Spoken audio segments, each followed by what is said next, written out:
So I went and bought an MSP.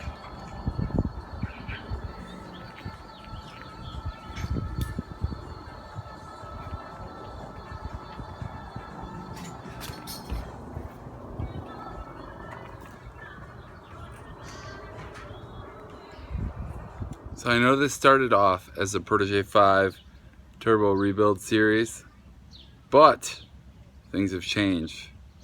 Let me show you what I'm talking about. So this is my new Black Beauty. I'm trying so hard to be steady with the camera. I'm really sorry if I'm not. I don't have a tripod. She looks pretty clean. I do have that bottom grill somewhere, but oh man, so much cleaner than the Protege 5. I just could not pass it up. Currently, the only part that is lacking is going to be the interior. I'm gonna step in here. Sorry for the shake. Wheels got tape on it. I don't know if you could see that. Whoever did that. And check this out. Wait. Do you guys see that? Mazda speed. Someone thought it'd be really cool to turn the steering wheel into an Etch-a-Sketch. Whoever did that, I really hate you, and you ruined a good steering wheel. Everything else is pretty clean. I mean, it's kind of messy right now and needs to be cleaned up, but dash is clean. Seats are okay. I've got the seats out of the Protege 5. I'm going to throw in here. I have the service history in the back, so you can't really see the back seats. But everything about this car is clean, other than the actual in the trunk where the spare tire was is a little bit screwed up. I'm not sure what happened there, but that's not really on my radar. Engine bay looks great. Let's check that out. All right, so let's check out what we got going on here. Let's pop this. What's up? Sorry guys, way up in the air.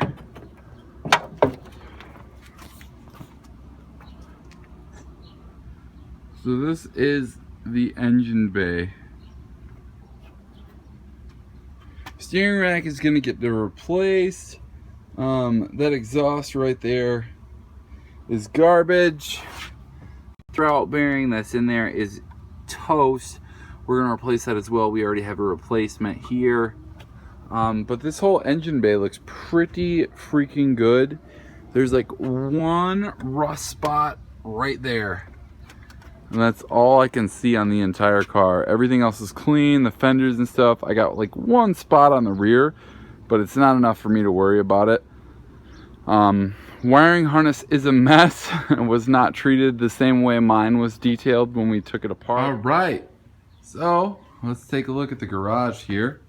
I got the engine hidden under here on the stand. I can't show you right now because I'm really worried about foreign contaminants. You guys might think I'm crazy, but even the smallest thing can ruin a block and spin a bearing. So we're just gonna leave it at that. Guys, this is completely a side note. I just want to let you know, if you ever get a 2-car garage, there's gonna be a bunch of crap you don't want in it. So garages are not for lawnmowers, weed trimmers, or anything like that. Garages are for engines and working on cars. Girlfriends really seem to be really good at not understanding this.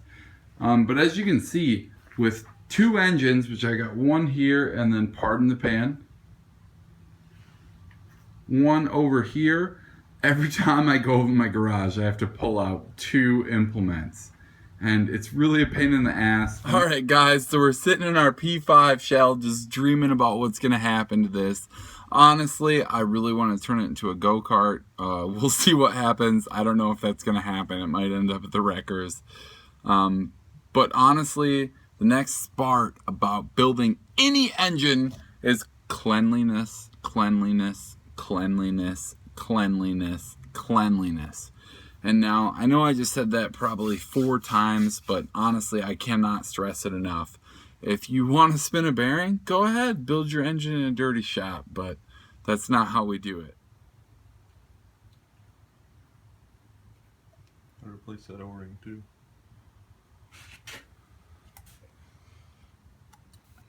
Show me what you're talking about. That O-ring. Right there? This is for your pickup. Okay. It's got to get replaced. So we finally ripped off the oil pan and are actually taking a look at the block here. The good news is we didn't find any screws in here. Or any goodies to take home.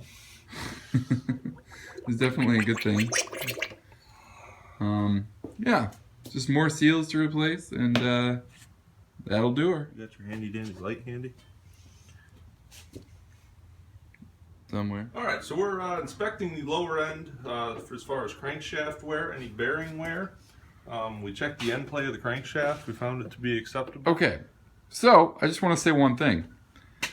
I am extremely scared to fucking take this shit off because I am worried about how much more money my wallet is going to. Always the time where you get the most scared because you don't understand if you're going to have to spend a whole bunch of money or not, or if you bought a shit engine. So we're trying to figure it out here. So we've pulled one of the bearings off, and although it is riding on the edge just a little bit, she looks to be clean.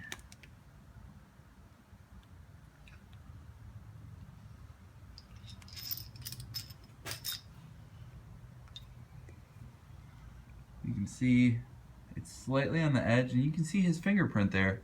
So the most important thing when you're reassembling this is paper towel is not going to do fucking shit. You need to clean the fuck out of this with brake clean because it's not going to do anything. A paper towel fiber in there will mar that up, just like that line is. If you can see that line on the edge there, that's dirt that got in there. So you want to make sure these are directional and they're also machine matched to each other. So as you can see, you have the squares all going towards the front of the crankshaft. And you have to make sure that these stay where they were, or you will have engine troubles. Nobody likes engine troubles. Well, while we were performing the lower end inspection, we found the number 1 bearing has got pitting on the bearing surface. The bearing appears to be okay. It did not spin, but this bearing needs to be replaced. We're also going to check this number on the bearing to make sure that this is a standard, not oversized or undersized bearing. And we'll keep you informed. If anyone knows an easier way besides a pick to remove thrust bearings on an FSDE, please let us know, because we are not sure. There's number 1, first one out. But yeah, it's completely a pain in the ass.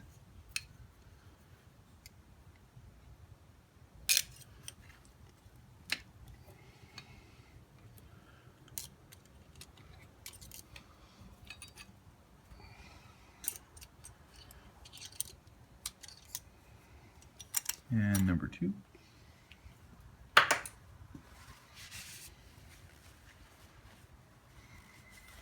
How's that second one looking? Good condition. Not much wear on them. So just the mains, which would be fucked for now. You've only seen half the mains. Yeah, I know. I'm not going to take all of them out because if you take all of them out, you got to replace both seals on both ends. Mm-hmm. Now, see on these, see how the tabs there? Okay.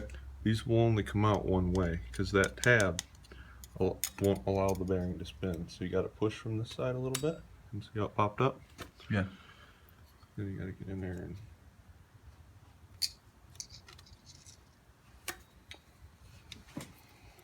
Is that the other side of the the crank bearing? Yep. This is both sides. So that's considered a main, right? Yep. These are both main bearings. Which cylinder was that off of? This is out of 2? number. Well, but see, these aren't out of cylinders because they're not rods. So this would be number 1, number 2, number 3, number 4, number 5. Okay. So this would be out of number 3, main bearing. And as you can see, there's a difference. Oil grooves up. Gotcha. Let's pull out. This was the one that we saw the damage on, right? Yeah.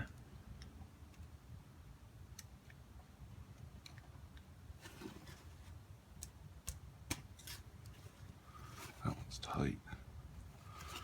Engine building 101. Also known as, how bad will this hurt Ryan's wallet? Most likely pretty bad. His girlfriend is going to be extremely pissed when she finds out how much money he spent on this. Oh wait, she's not going to find out because we're not fucking married. This is why you buy Snap-on ratchets. See this? Pretty cool, huh? It's good stuff. It's good stuff. I've realized that Harbor Freight are wonderful one-time use tools. There's nothing wrong with that, but you know, I actually have to rebuy my entire tool collection because when I was first starting out, I bought everything at Harbor Freight, which honestly, a lot of sockets and stuff like that, you're good to go if you buy them from Harbor Freight, you know. If I can just keep the whole set, because then you can return them motherfuckers if anything ever happens.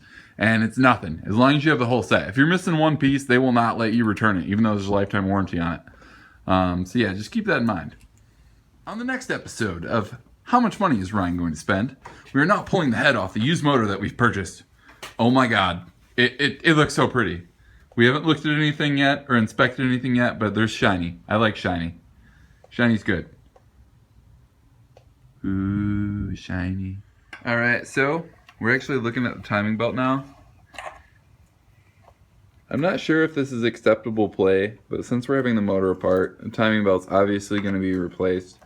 Regardless, if you ever have a motor down to this point, replace the timing belt. Honestly, if you ever buy a new motor used, a used motor of any sort, replace the fucking timing belt, unless it's got a chain that's permanent, because look at this. This is a 90,000 mile engine. Yeah, the timing belt's supposed to be replaced at 70,000 miles. Actually, on the standard Protege, without the turbocharger, this timing belt was a lot less loose than this at 150,000 miles. So this is a quote-unquote 90,000 mile motor. Nothing against the guy who sold me if it's not that. That's what it said on the odometer, but we don't know if that's real. Alright guys, so that's all we got for this time. Next week we should be rebuilding the motor, get some new bearings in that bad boy, do all the fun stuff, show you how to rebuild it. Hopefully get it in the car soon, but you know what? Money is always an object, so if I'm slow on an update, it's probably because of money. That sounds horrible, but honestly, this isn't my full-time job, and working on a project car is slow. Anyone who's into project cars will tell you that. Any car guy can tell you that. If you want something good, it's going to be fucking expensive. Alright guys, give me any feedback that you have. I'd love to hear it. Thank you so much.